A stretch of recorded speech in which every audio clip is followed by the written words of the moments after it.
خوش آمدید. رہنما تحریک انصاف جناب عثمان ڈار صاحب کا آپ سب جانتے ہیں، انہیں اہم عہدے پر رہے پاکستان تحریک انصاف کی گورنمنٹ کے دوران، خان صاحب کے بہت قریب ہیں. ان کا یہ دعویٰ ہے کہ وہ عمر فاروق صاحب کے بارے میں خبر رکھتے ہیں، اچھی طرح خبر رکھتے ہیں. عمر فاروق صاحب ان کے حلقے کے، عمر فاروق صاحب ان کے پڑوسی ہیں، ان کے گھر سے کچھ میٹر کے فاصلے پر رہتے ہیں اور عمر فاروق صاحب کے بارے میں بہت کچھ جانتے ہیں. ہم نے عثمان ڈار صاحب کو آج کی پرائم میں زحمت دی ہے اور گورنمنٹ اس حوالے سے کیا کہتی ہے یہ سارے اس گھڑی کے قصے کے حوالے سے یہ جاننے کے لیے فیصل کریم کنڈی صاحب جو کہ پیپلز پارٹی کے آف کورس اسپوکس پرسن ہیں اور اسپیشل اسسٹنٹ بھی وزیر اعظم پاکستان کے، ان کو زحمت دی ہے. لیکن ڈار صاحب سے پہلے ذرا ہم کنڈی صاحب سے پہلے آغاز کرتے ہیں. کنڈی صاحب، ابھی میں عثمان ڈار صاحب سے تو پوچھتا ہوں جو کہ یہ بتاتے ہیں، جن کا یہ ماننا ہے کہ ان کے تو مطلب سمجھ لیں کہ پڑوس میں، یعنی ابھی وہ اس وقت جہاں سے پروگرام کر رہے ہیں وہاں سے کوئی 1 کلومیٹر نہیں بلکہ کوئی 100 میٹر دور گھر ہے ان کا عمر فاروق صاحب کا. تو ان سے تو پوچھتا ہوں وہ کیا کہنا چاہتے ہیں اس بارے میں. لیکن ان کی پارٹی یہ کہہ رہی ہے کہ بھائی جان یہ سب سے بڑا ثبوت ہے ہماری بے گناہی کا کہ آپ کو 3-3.5 سال کی حکومت اتنا کچھ کرنے کے بعد لے دے کر ایک یہ الزام ملا کہ بھائی وہ ایک گھڑی جناب انہوں نے اس کو بیچی تھی، اور وہ بھی وہ گھڑی جس کو بیچنے سے انہوں نے کبھی انکار بھی نہیں کیا، اور وہ گھڑی جس کو انہوں نے جس کے پیسوں میں کیپٹل گین ٹیکس بھی دیا اور اس کو ڈکلیئر بھی کیا. تو یہ بتائیں کنڈی صاحب یہ کیا کیا؟ صاحب صرف بات یہ نہیں ہے کہ آپ نے گھڑی لی، توشہ خانے میں گئی، آپ نے اس کو ویلیو کیا، آپ نے کیا. یہ تو ماضی کے وزیر اعظم صاحبان نے بھی یہ کیا تھا. انہوں نے ہمیں اس پہ بتایا، سبق سکھاتے تھے کہ یہ غلط کام انہوں نے کیا. اور دیکھیں جو گاڑیوں کا ذکر آصف علی زرداری صاحب کا یہ کر رہے ہیں، آج ہم نے اس پہ پریس کانفرنس بھی کی تھی. وہ 2008 سے 13 تک جو ٹائم تھا، آپ کو بھی پتہ ہے اور مجھے بھی پتہ ہے اور ساری دنیا کو پتہ ہے کہ جو اس وقت جو کروشل سچویشن تھی، جس وقت جو حالات خراب تھے، سوسائڈ اٹیکس بھی ہوتے تھے، کیا کچھ نہیں ہوتا تھا. اس وقت جو ان کو گاڑیاں دی گئی تھیں وہ آج بھی آصف علی زرداری صاحب کے زیر استعمال ہیں. انہوں نے یہ نہیں کہا کہ انہوں نے جا کے وہ انہوں کو گفٹ کی تھی. لیکن اس پر تو فیصل صاحب وہ یہ کہتے ہیں، عمران خان صاحب نے بھی آج کہا اور زلفی بخاری صاحب اس پہ ریفرنس لے کے گئے ہیں زرداری صاحب کے خلاف کہ رولز کے تحت گاڑی وہ ایکسیپشنل چیز ہے جو کہ توشہ خانہ میں اگر آئے تو آپ لے ہی نہیں سکتے، آپ کتنی بھی پرسنٹیج دے کے بائی کر ہی نہیں سکتے. وہ یہ کہتے ہیں. دیکھیں یہ امپورٹڈ حکومت کہتے ہیں. اب زلفی بخاری صاحب بھی تو امپورٹڈ شخص ہیں جو ہمارے اوپر آج مسلط ہیں، پی ٹی آئی کے اوپر خاص کر.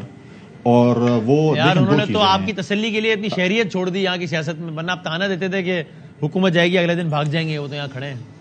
To be fair with. اچھا میں نے تھوڑا عرض تک کرانے دو نا. سر حکم کرو. میں موشن بنتا ہے پھر آپ سر تسی حکم کرو.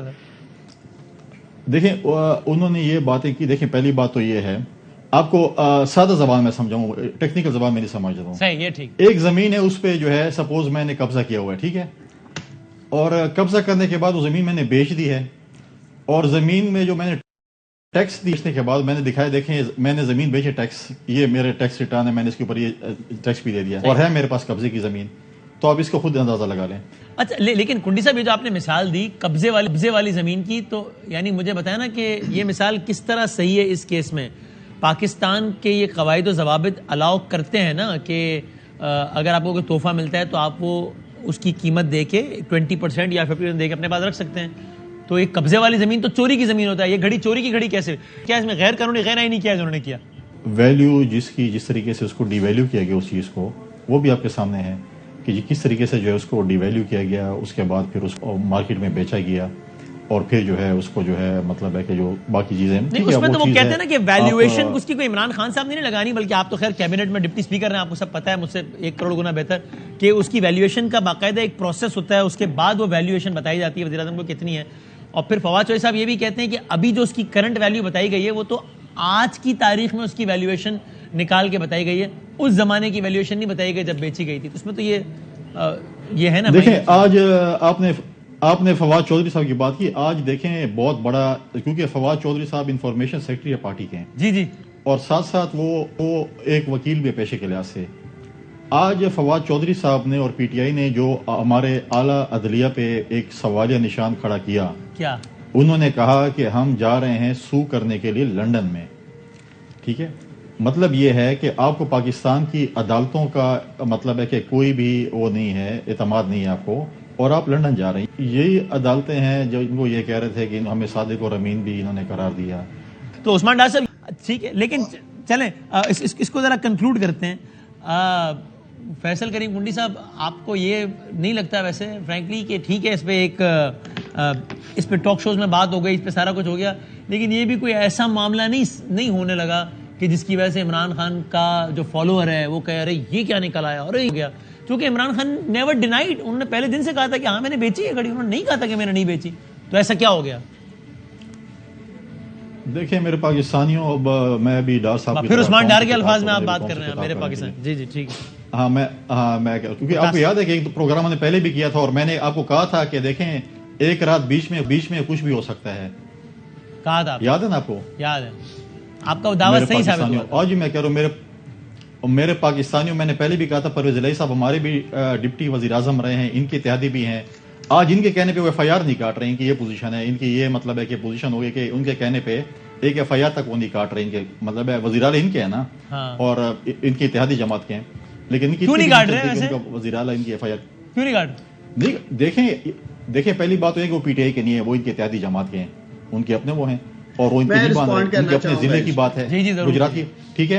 اور اگر وہ مطلب ہے یہ اتنی جرت بھی نہیں کر سکتے ہیں کہ اگر وہ ان کی بات نہیں مان رہے ان کو ہٹا کے دوسرا وزیر اعلیٰ لے کے آ جائیں. اب ہوم منسٹر بھی ان کا, وزیر اعلیٰ بھی ان کا, حکومت بھی ان کی, آئی جی بھی ان کا, تمام سر اس کے, لیکن ان کی مطلب ہے کہ یہ نہیں چل رہی کہ ان کی جو ہے ایف آئی آر کاٹ دی جائے کہ ایک ایف آئی آر ہماری کاٹو. اس نے کہا بالکل نہیں کاٹوں گا, ٹھیک ہے. اوپنلی سی ایم آ جائے, کیوں نہیں کاٹ رہے, سی ایم پنجاب آ جائے, دیکھیں سی ایم پنجاب آ جائے اور کہہ دے, سی ایم پنجاب کہہ رہے میری تسلی نہیں ہے, میں نہیں کاٹ رہا ہوں, میں کیوں بولوں جی کو, پہلے اس کے سی ایم ہی تھی. دوسری بات یہ ہے کہ میرے پاکستانیوں, ڈار صاحب کہہ رہے ہیں میں بندے کا نام نہیں لوں گا, پھر آپ اس سے پوچھیں کہ پیسے کہاں سے ہے, تو مطلب ہے کہ آپ نے گھڑی اس شخص کے اوپر شاید بیچی ہوگی جس کے پاس بلیک منی ہوگی. اگر کسی کے پاس پیسے صحیح ہیں, میرے پاس اگر پیسے میرے اکاؤنٹ میں وسیم بدامی کے پاس ہیں اور وہ چیز خرید رہا ہے تو اس کا ٹرانزیکشن ہوگی پوری پراپر. تو مطلب ہے کہ ابھی ایک اور سوال پیدا ہوتا ہے کہ انہوں نے ایسی گھڑی ایسے شخص پہ بیچی ہے جو ہے میرے خیال میں اس کے پاس بلیک منی ہوگا, جو کہ اس کا نام نہیں لینا چاہتے کہ ہم نے کس کے اوپر بیچی ہے, کیونکہ اس کے اوپر کل ہے بی آر پوچھے پیسے کہاں سے. چلے جی عثمان صاحب فائنل آپ کامنٹ کرتے ہیں, آپ کہہ رہے تھے رسپونڈ کرنا چاہتا ہوں میں اس پہ. دیکھیں وسیم, مجھے بطور پولیٹیکل ورکر ایک دلی خوشی ہے, ایف آئی آر جیسا معاملہ سامنے آیا. عمران خان ایف آئی آر نہیں کٹا سکے, بریک سے پہلے ہم بات کر رہے تھے, لیکن اسی ملک میں پاکستانیوں شہید اشرف شریف پہ 16 ایف آئی آرز کاٹی گئیں بغاوت اور غداری کی. اسی ملک پاکستان میں سابق وزیر اعظم عمران خان پاکستان کی سب سے بڑی سیاسی جماعت کے سربراہ پہ دہشت گردی کی ایف آئی آر کاٹی گئی. اور جب اسی لیڈر پہ, اسی سابق وزیر اعظم پہ قاتلانہ حملہ ہوتا ہے, 4 گولیاں لگتی ہیں ٹانگ پہ, ایف آئی آر نہیں کاٹ پا رہے. میرے لیڈر عمران خان نے وسیم اسی گلے سڑے فرسودہ جکڑے ہوئے کرپٹ نظام کے خلاف 26 سال جدوجہد کی ہے, اور یہ ایکسپوز ہو رہا ہے. عمران خان کو یہی کریڈٹ جاتا ہے کہ اس نے اس ملک کا کرپٹ گلا سڑا فرسودہ نظام ایکسپوز کر کے رکھ دیا ہے. ایک آپ گھڑی کی بات کر رہے تھے میرے بھائی, ایف بی آر میں یہ ڈکلیئرڈ ہے, کس کے آگے بیچی, کدھر سے آئی, وہ ساری چیزیں وہاں ڈاکومنٹڈ ہیں. جس کسی کو شوق ہے کہ عمران خان نے وہ پیسے کیسے حاصل کیے, کس نے دیے, چلا جائے عدالت, چلا جائے, عدالتیں آزاد ہیں. لیکن عثمان بھائی وہ ایک صحافی جو سب سے پہلے گیا تھا توشہ خانہ کی تفصیلات لینے, وہ اپنی پوری کہانی بتاتا ہے کہ اس کے بعد اس کو نوکریوں سے نکالا گیا, اس کو دھمکیاں دی گئیں, کیا کچھ نہیں ہوا اس کے ساتھ. ابھی آپ کہہ رہے ہیں نا جس کو شوق ہے چلا جائے, ایک صحافی کو شوق سوار ہوا تھا, وہ گیا تھا, اس کے بعد بہت بری ہوئی تھی اس کے ساتھ. لیکن دیکھیں وہ بات کس وجہ سے بری ہوئی, اب میرا مطلب ہے یہ بھی ایک ویگ سٹیٹمنٹ ہے جی کہ اس صحافی کو شاید توشہ کی وجہ سے کیا گیا ہے. آپ چلے جائیں وسیم, ماشاءاللہ آپ بڑے کریڈیبل جرنلسٹ بھی ہیں, اینکر بھی ہیں. کہنے کا مقصد یہ ہے کہ مجھے خوشی ہے کہ آخرکار میرے لیڈر کے اوپر پھر مجھے کہنا پڑ رہا ہے پاکستانی ایک گھڑی ڈسکس کی جا رہی ہے.